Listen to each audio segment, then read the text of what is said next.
Hello everyone and welcome to our fourth series. My name is Jordan Guillen and I'm the PSP Fitness and Sports Coordinator out of London, Ontario, supporting Southwestern Ontario. In this series, we're going to focus primarily on tips and pointers to aid you in improving your overall force results. Within the series, we're going to cover the use of the Metre force calculator, the 20 meter rushes, Sandbag Lift, Intermittent loaded shuttle, as well as the Sandbag Drag. Before we get into the specific components, let's start off by reviewing this video. Physical fitness is imperative to your job. That's why each year you take the force evaluation to determine your level of operational fitness as outlined within the universality of service. The force evaluation tells you whether you're physically fit to do standard military tasks, but it doesn't give you an accurate picture of your overall physical fitness. That's why we've introduced the Force Fitness Profile, to give you a valuable, accurate tool to maximize your overall physical fitness. There are no career implications related to your profile. Your score on the Force Evaluation remains the only physical employment standard for serving in the Canadian Armed Forces. So, how does the Force Fitness Profile work? After you complete your force evaluation at your best effort, as quickly and safely as possible, without compromising technique, your times on each of the 4 test components will be converted to a points scale, which takes into account age and gender. The second score in the profile represents your health-related physical fitness. This score comes from a combination of your force evaluation results, as well as a measurement of your waist circumference. These 2 elements will give you a sense of your overall fitness, which ranges from amber, operationally fit but physically unfit, to yellow, operationally fit and marginally physically fit, to green, both operationally and physically fit. Your score will tell you where your fitness ranks in comparison with other military members of the same age and gender. You'll receive an immediate post-evaluation debrief on your results from a PSP fitness professional who will provide a tailored fitness prescription and direct you to services, tools, and resources that can help you take your fitness to the next level. If you perform better than average on your Force Fitness Profile, you may achieve the bronze, silver, gold, or platinum levels. These exceptional scores will qualify you for the incentive program. There will be individual and group rewards to recognize excellent results. To find out more about the Force Fitness Profile, contact your local PSP team or visit cfmws.com/force program.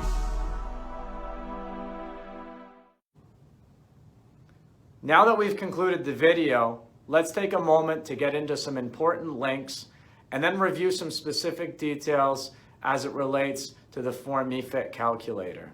Okay, everybody, so I'm going to get right into sharing some important links. And I'm not going to spend too much time on this because I want to get into some actual information reference to force calculator and how you can use it to manipulate your results. So you can see this is the CFMWS website, and I will share the link within the description of this video. And there's all kinds of great force-related links that you can click on to get some additional information. From here, another resource that I'll share with you is the CAF Connection website, and this is the national page, and I will share the pathway as well. So scrolling down, what I am going to do is I'm going to click on the calculator. That's the main focus of this video, and for me, I'm going to do this in English, and what we see is the force-related calculator. What we want to do is, if we're testing with our CAF Force Evaluator, is we're going to want to take our information from our force test and we're going to want to input it step by step, and it's actually going to give you the same Form EFIT related result that you would see through the Form EFIT system profile if you were testing with PSP. So what I'm going to do is I'm going to start off just reviewing my results. I'm going to use it as the reference today. So my last force result, I ended up scoring gold. My goal was platinum, but I was a little bit away. So anyways, let's go through the times, the scores associated, health-related score at the bottom. Age is 40, so I'm in a little bit of an upper age bracket. So 40 to 44 is the age bracket that I'm within. And then these would be the scores that are based upon 5% improvement, so 5% relative to each of these components. So in order for me to score platinum, one of the ways that I could do it is I could focus on improving 5% in each of these components, which would give me that overall platinum result. And right now I'm 4 points away. So you'll see that on the graph. It posts me up here for now. So let's go back to the calculator. For simplicity, I've already inputted my information, and this is the exact same as what you would have seen on the other page. So we have the initial information relative to me. We have all of my results. We have the percentages in terms of how I scored against my peers. We have the overall result, 4 points away from platinum. And then we have our predicted VO2 information, waist circumference, and our overall health-related score, as well as our specific scores for predicted VO2 and waist circumference. And once again, we see the overall result on the profile here. So for me, knowing my past results and my progression, my focus won't be to make 5% improvements in each of them, because within the 20 meter rushes, sandbag lift, and sandbag drag, I've made marginal improvements, but I'm not near probably my peak within the majority of these components. So I see the greatest amount of difference being made up here, which is going to be in the intermittent loaded shuttles. So in order for me to achieve this, what I really need to focus on doing is bringing down this score. And where I'm going to want it to be is I'm going to have to bring it down approximately 12 seconds, and that's going to bring me up into that platinum range. So that's actually over 5% improvement. That is about 8.5%. In the way that I calculated that was I took in my overall result, converted into seconds. So it was 156.8, and then I divided that by 1.085, and that gave me my overall information in seconds converted. So actually, I actually can't click on that calculator button. So you'll have to just take my word for it here. So that gives me overall that platinum rating if I am to be able to achieve that. And that was over a 5% improvement. So, you know, it's something that we can look at. The 5% is recommended. We need to be realistic within our goal setting. We need to look at a number of different variables. I'd recommend that you consult your PSP staff for support, or you can use the dfit.ca to help develop a program for you. Hopefully you found this information to be useful. If you have any questions, please feel free to reach out. Thank you very much.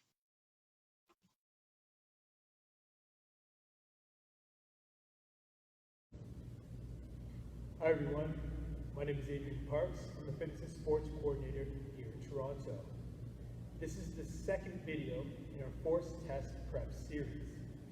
Last week, Jordan provided us with an intro to the series and gave a detailed overview of the force profile, the force calculator, and how we can use this tool to understand our results and our plotting under the force profile, and to get an idea of the sorts of things that we need to do in order to achieve improvements to where we end up on this force profile. Today we're going to look at some tips and ways we can improve our time on the 20 meter rushes. First, let's take a quick look at the requirements for the 20 meter rushes. To start, the participant lies prone on the floor, shoulders and hands behind the 20 meter start line, facing the opposite end. Hands are raised from the floor. On the command go, the participant gets up and sprints to the 10 meter line. At least one foot must touch on or over the line before getting down into the prone position, with shoulders and hands on or behind the line. Both hands are then raised off the floor for a hand release. The participant then gets up and sprints another 10 meters to the 20 meter line. At least one foot touches on or over the line before getting down to the prone position with shoulders and hands on or behind the line. A hand release is performed. This sequence is continued every 10 meters until 4 times 20 meter lengths have been covered and 7 hand releases have been completed. Before we get into some of the specific tips, one thing to take note of, when we're looking to improve our time on the 20-meter rushes, oftentimes it isn't necessarily about how fast we're running, because again, think about it, we're only covering a distance of 10 meters, so you can't really get up to full speed before you got to start slowing down. Usually, it's about how quickly we can get down, perform the hand release, and then get back up onto our feet in a position to start running again. We can complete burpees to practice getting up and down. The obvious goal here is to try to shoot up off the floor, back onto the feet as quickly as possible. Practice specificity. Draw an imaginary line on the floor and do a burpee variation by touching the line, stepping back, dropping down, performing the hand release, and getting back up onto the feet as quick as you can. To get even more specific, practice floating up into a split stance so that I'm in my running stride position and ready to immediately start running. I'm going to want to take 2 to 3 explosive strides so that I'm targeting exactly what's required. Remember, the focus is to eliminate wasted time and immediately start moving forward.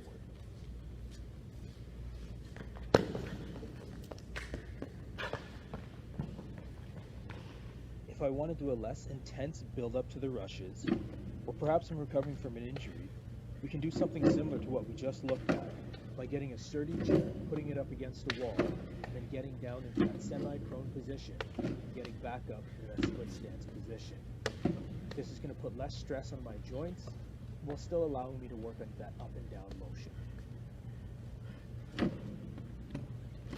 As I progress from there, I'm going to want to start doing a chair push-up and then exploding up into that unilateral split stance position where I'm ready to run.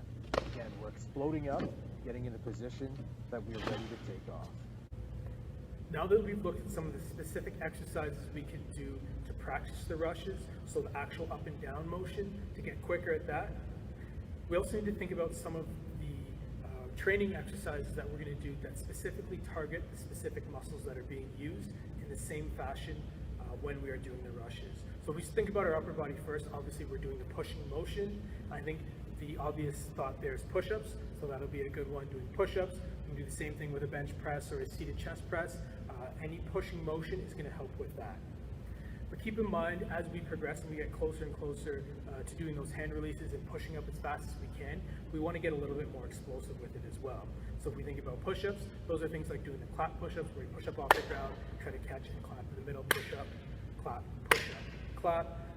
The same idea we can do with med ball throws. So if I lie down flat on a bench, I've got a medicine ball in my hand, we're just working on explosively throwing the med ball up as high as we can. This one can be done from the floor as well, pushing that med ball up as quickly and explosively as we can. We can do bench throws on a Smith machine.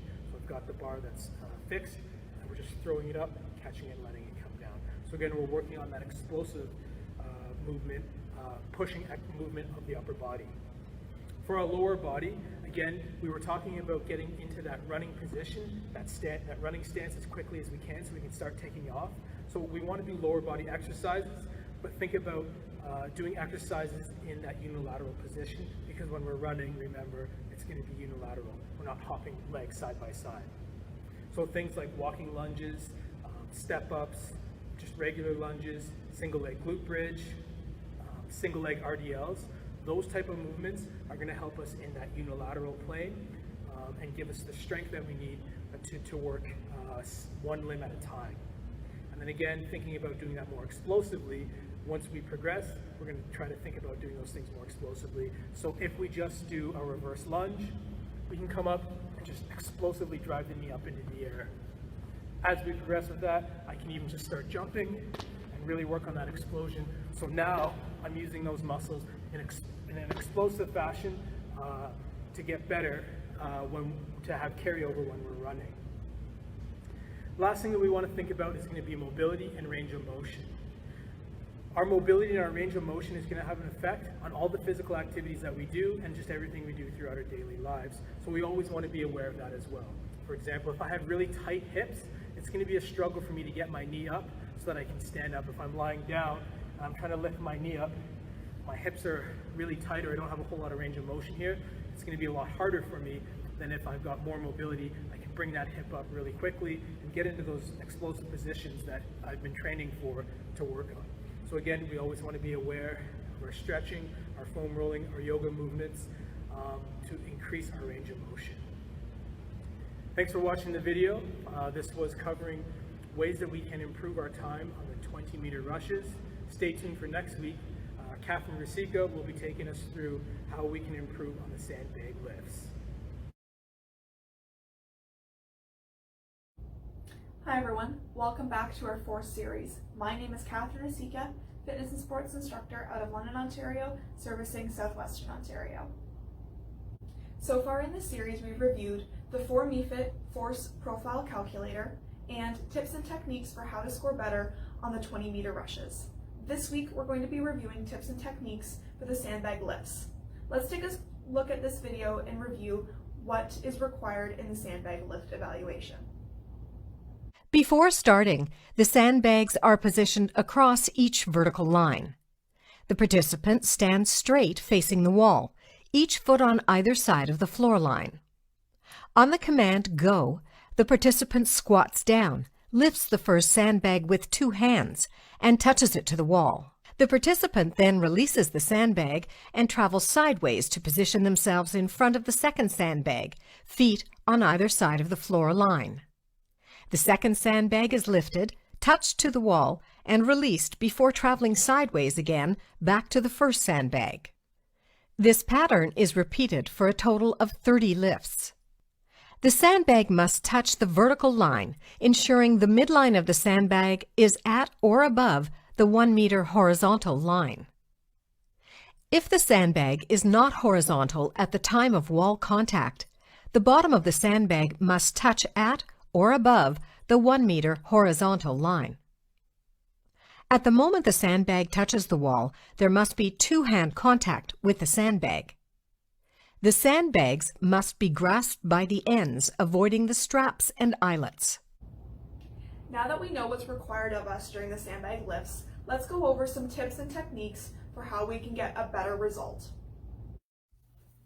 The first technique that I want to share with you is to try to use a wider stance when you're doing the sandbag lifts. This means having the heels outside the shoulders or hip width apart into a little bit more of a sumo stance so the toes are pointing outwards. As you can see in the video, this allows me to squat down further, and I'm also maintaining a neutral spine, so my shoulders are back and my back is not arched. I'm able to power and drive up through the legs, glutes, hamstrings to bring the bag up to the wall. If my feet are too narrow, as you can see in the video, I might come up onto the balls of my feet, and then I'm not able to as effectively lift up the bag without rounding my spine. I also have to use some odd momentum, which is not as ideal for lifting up the bag. So, going back to having a wider stance, you might actually find that you're able to move quicker if you've got that sort of hip mobility. So here I'm going to move a little faster, maintaining that wide stance with feet on either side of the line.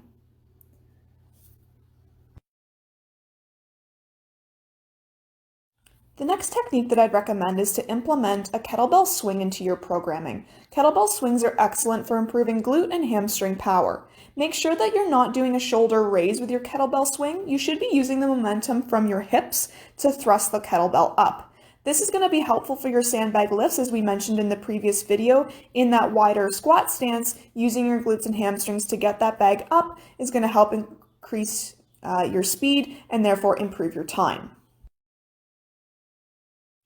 Another technique to help improve your sandbag lifts is to do high repetition deadlifts for more glute and hamstring development, specifically targeting muscular endurance since you must perform 30 lifts.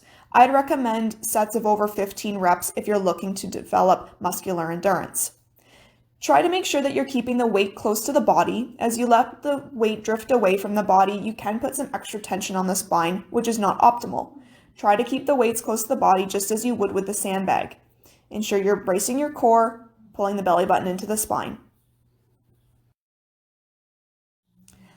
The last tip I'm going to recommend is to get strong. If you struggle with the sandbag in itself, you're not going to be able to get powerful with it. You must train to get stronger overall. It's good if you can do high repetitions of a weight that's very similar to the sandbag, but ideally if you can get stronger, your perceived exertion is going to be that much lower. These are also training different energy systems. Strength is going to be under 6 reps, but endurance is going to be over 15. So try to practice both. In conclusion, we went over different tips and techniques to help you improve your sandbag lifts. Everything from increasing the power of your kettlebell swing, higher repetition or muscular endurance deadlifts, strength deadlifts, and much more. I hope you were able to take something away from this video and that you're able to improve your sandbag lift time. Thanks and good luck. Hello everyone, and welcome to the 4th video in our Force Prep series. My name is Hannah, I'm a fitness and sports instructor from Garrison, Toronto, and today I'm going to be going over tips and tricks on how to improve your time on the intermittent loaded shuttles. If you missed any of our previous videos, I've linked them all in the description so you can go back and check those out. But before we get into our technique and our tips, watch ahead for this portion of the video that's going to go over what exactly is required of you when you are performing the intermittent loaded shuttles. The purpose of the intermittent loaded shuttle is to assess participants' ability to repeatedly carry loads. The objective is to complete 5 sets of alternating loaded and unloaded shuttles within 5 minutes 21 seconds. Before starting, the sandbag is positioned behind the start line. The participant stands straight behind the sandbag, facing the 20-meter course. On the command "Go," the participant picks up the sandbag and performs 1 loaded shuttle around the 20-meter cone and back.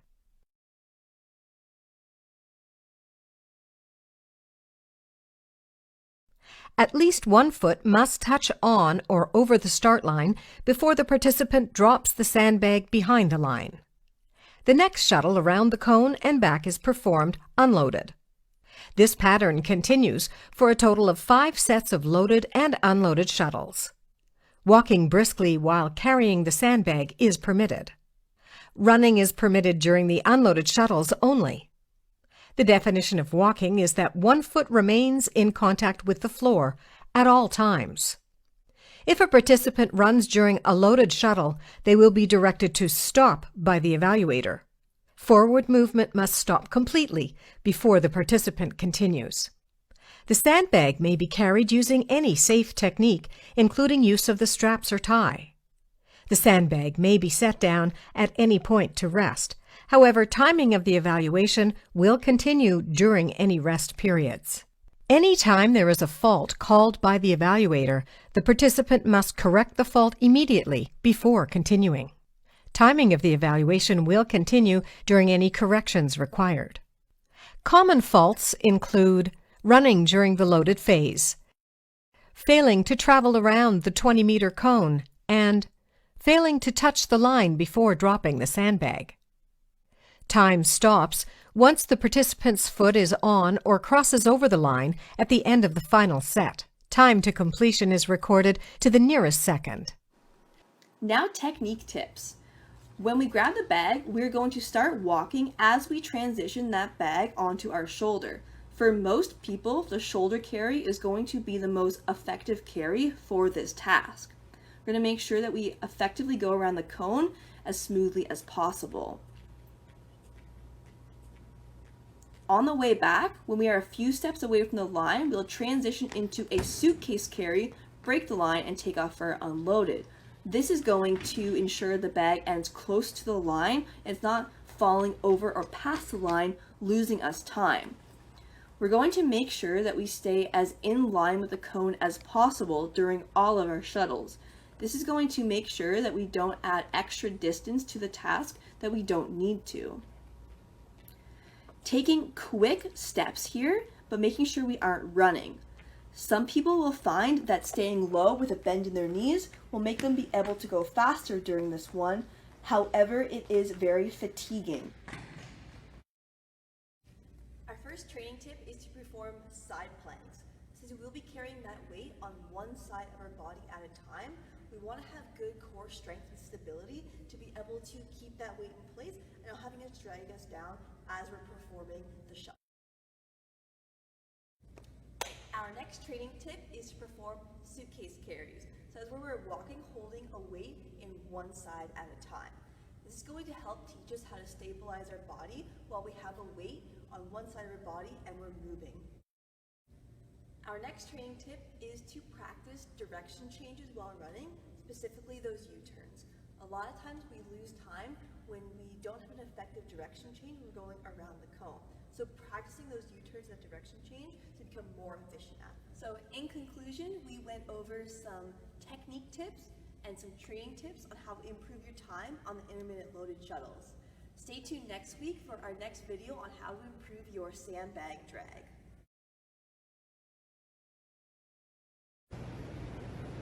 Hello everyone, my name is Ryan. I am FSI from the Canadian Forces Staff College, and today we're going over week 4 of our Force Prep series. So today we are going to be going over our Sandbag Drag. So to start things off, we want to make sure that you know exactly what is required for you from this task, so take a look at this video. The objective is to drag sandbags over a distance of 20 meters without stopping. To start, the participant faces the dragging sandbags, picks up the carry sandbag in a cradle carry, hands underneath. The strap on the carry sandbag is positioned downwards. The participant then walks backward with the carry sandbag until the strap between the carry sandbag and the dragging sandbags is taut. On the command "Go," the test may begin. The participant drags the sandbags 20 meters without stopping until the first row of dragging sandbags have touched the 20-meter line and "clear" has been called by the evaluator. So here, getting into position for the sandbag drag, we're dragging it 20 meters back. And initially when we start off that pull, we're using a lot of power to initiate it. We need the bicep endurance to keep us going throughout, and we need the strength to kind of pull us through that final area there. So with the sandbag drag, we know that this task is a very low duration. The requirements for strength and power are fairly high. So keeping these notes in mind, we can use exercises to work on our weak points to overall help lower our sandbag drag time. So for example, some people might have issues with maintaining bicep endurance to keep that bag up throughout the whole task. Some people might have issues with their overall power, initiating the drag and really starting that pull. And others might have issues with keeping that strength throughout the whole exercise to maintain that pull through that finish line. So keeping this in mind, take a look at these next exercises that will overall help in decreasing your sandbag drag time. If holding onto the sandbag gives you trouble, then this exercise is for you. This is a bicep isometric hold here, and doing this exercise will help greatly improve the endurance of your biceps, which will help you hold onto that sandbag throughout the whole duration of the task. Coming into close stance squats, so notice that my heels are a little bit closer together and I am not pausing at the top. Keeping constant tension on the quadriceps is going to elicit the same response that the sandbag drag gives us. So using a little bit of resistance to keep constant tension throughout our squats is going to replicate our sandbag drag, helping us gain strength and muscle in our quadriceps. With all that being said in regards to the sandbag drag, this task can be the easiest for some and the hardest for others. So hopefully you're able to take a couple points out of my video here to help lower your overall sandbag drag time and help improve daily activities in your everyday life. So all in all, everybody have a great day and enjoy the weather.